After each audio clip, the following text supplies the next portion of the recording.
کہ سرکار علم کا شہر ہیں اور علی اس کا دروازہ. معاویہ بن سفیان اس کی کنڈی ہے.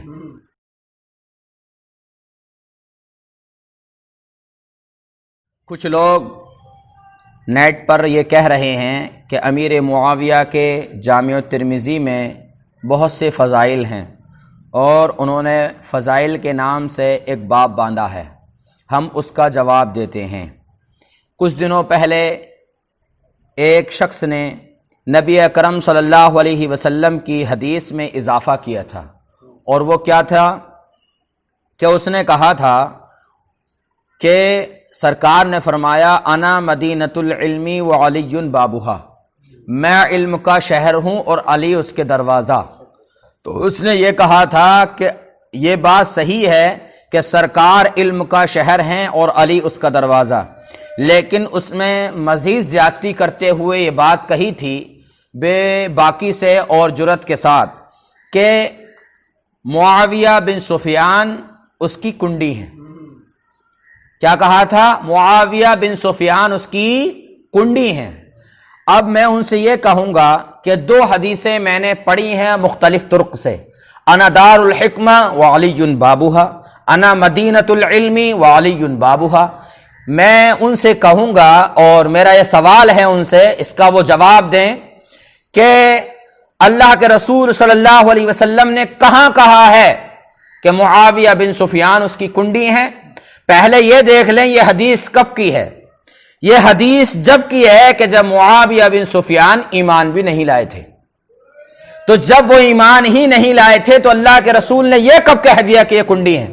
یہ بالکل جہالت ہے اور سری جہالت ہے. اور اس جہالت سے انہیں کیا ملے گا یہ دیکھیے. فرمان مصطفیٰ صلی اللہ علیہ وسلم من کذب علی متعمدا فلیتبوأ مقعدہ من النار.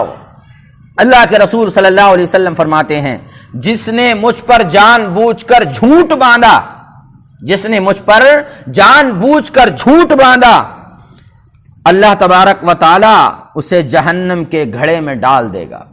یعنی وہ جہنمی انسان ہیں جس نے اللہ کے رسول صلی اللہ علیہ وسلم پر جھوٹ باندھا. اب جس نے یہ کہا کہ مولا کائنات علم کا شہر ہیں، علی نبی اکرم صلی اللہ علیہ وسلم علم کا شہر ہیں اور مولا کائنات دروازہ اور معاویہ بن سفیان کنڈی، اس نے نبی اکرم صلی اللہ علیہ وسلم پر جھوٹ باندھ کر اپنا ٹھکانہ جہنم بنا لیا. اب امام ترمذی نے جو بات کہی ہے اس کے بارے میں ہم آپ کو بتاتے ہیں. آپ دیکھیں گے کہ بہت سے محدثین کیا فرماتے ہیں. علامہ جلال الدین سیوطی نے اپنی کتاب میں کیا لکھا ہے، اس میں معاویہ بن سفیان کے نام سے ایک چیپٹر ہے، جس کو چاہیے وہ کھول کر دیکھ سکتا ہے. فرماتے ہیں ما ورد فی فضائل معاویہ، امیر معاویہ کے فضائل میں جو چیز وارد ہوئی ہے، کہتے ہیں لم یصح، وہ چیز صحیح نہیں ہے، یعنی وہ صحیح ثابت نہیں ہے.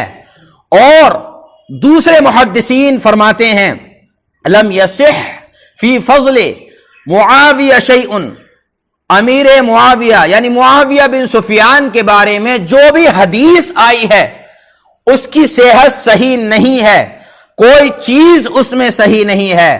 اگر صحیح ہوتی تو پھر امام بخاری یہ نہیں کہتے کہ باب فی ذکر معاویہ، بلکہ وہ کہتے باب ذکر فی فضائل معاویہ. اس لیے کہ جب امام بخاری نے اصحاب کے بارے میں اپنی صحیح میں فضائل کے باب قائم کیے ہیں تو آپ نے کہا مثلا فضائل ابو بکر صدیق رضی اللہ تعالی عنہ، فضائل عمر فاروق رضی اللہ تعالی عنہ، فضائل عثمان غنی رضی اللہ تعالی عنہ، فضائل علی ابن ابی طالب علیہ السلام. امام بخاری نے علیہ السلام کا لفظ استعمال کیا ہے، لیکن معاویہ کے باب میں تو لفظ فضائل کی جگہ باب ذکر معاویہ ابن ابی سفیان لکھا ہے.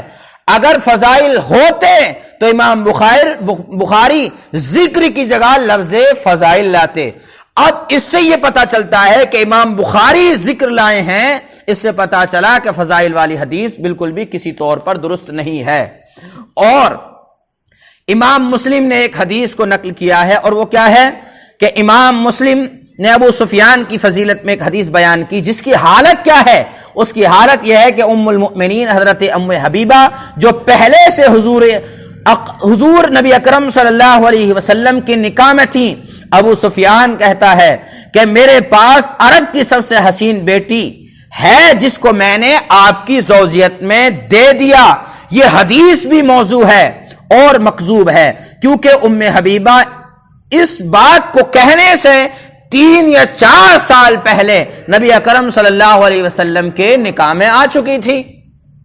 تو پہلے نکاح میں دینا اور پھر یہ کہنا کہ میں زوجیت میں دیتا ہوں، تو دیتا ہوں کا مطلب یہ ہے کہ پہلے نہیں دیا تھا اب دیتے ہیں، تو اس کا سیدھا سا مطلب یہ ہوا کہ نکاح میں پہلے آ چکی تھی۔ یہ حدیث کو گڑا گیا ہے، پیسے دے کر گڑا گیا ہو یا پھر ڈر کی وجہ سے گڑا گیا ہو۔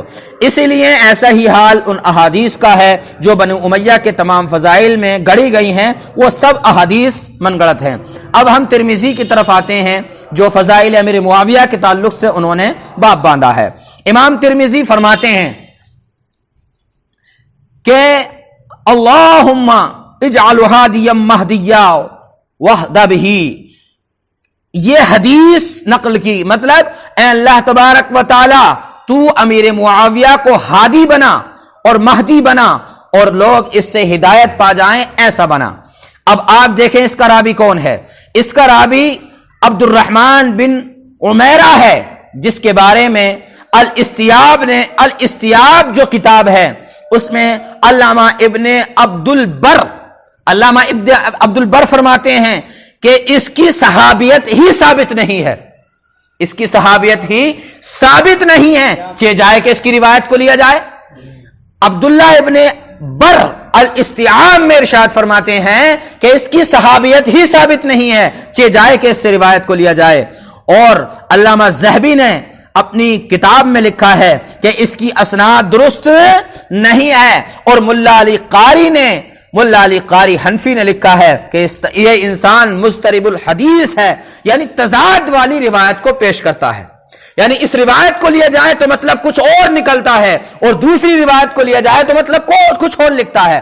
تو اس کی تمام روایتیں تضاد والی ہیں، گویا اس کی روایت کو نہیں مانا جائے گا۔ اور یہ دو جملے ہوئے، اللہم اجعل ہادیا مہدیا اور او وحد بہ، اس کا راوی کون ہے یہ دیکھیے۔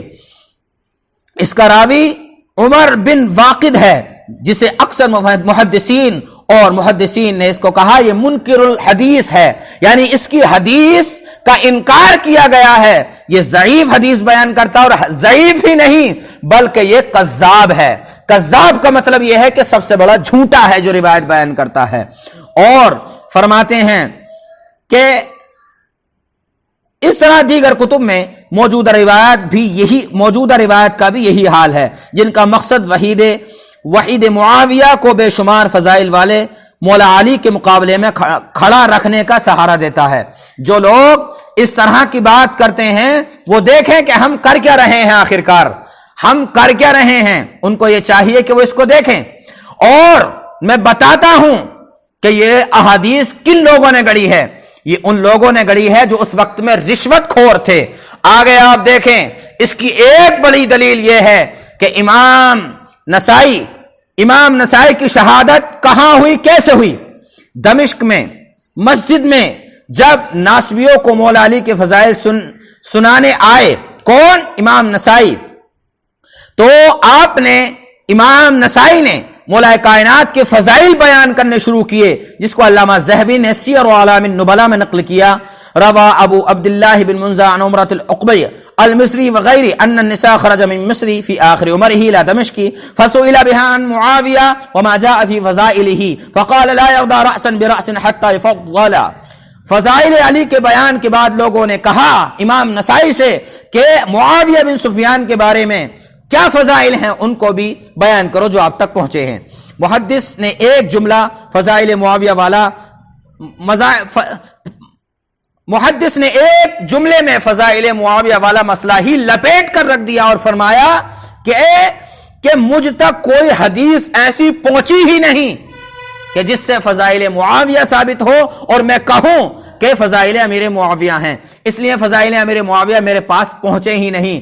تو ان لوگوں نے، اور پھر اگلی بات آپ نے کی جو پچھلی ویڈیو میں نے کہی تھی کہ تم فضائل امیر معاویہ کی بات کرتے ہو، اگر وہ برابر چھوٹ جائیں یعنی ان کی بخشش ہو جائے، یہی بہت بڑی بات ہے۔ پھر ان لوگوں نے ان کو اتنا مارا کہ شدید زخمی ہو گئے اور اسی میں آپ مر گئے۔ تو ثابت ہوا کہ تیسری صدی تک تو فضائل معاویہ کی حالت یہ تھی کہ ایک اجل اور عالم محدث نے مرنا قبول کر لیا لیکن نبی اکرم صلی اللہ علیہ وسلم پر جھوٹ باندھنا قبول نہ کیا۔ یہ تھے اصلی سنی، مگر 1400 سال کے بعد ان کے فضائل پر لوگ چیخو پکار کر رہے ہیں، شور و ببا کر رہے ہیں۔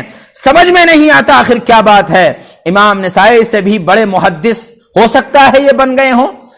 اب آپ دیکھیں کہ نبی اکرم صلی اللہ علیہ وسلم نے جب کوئی حدیث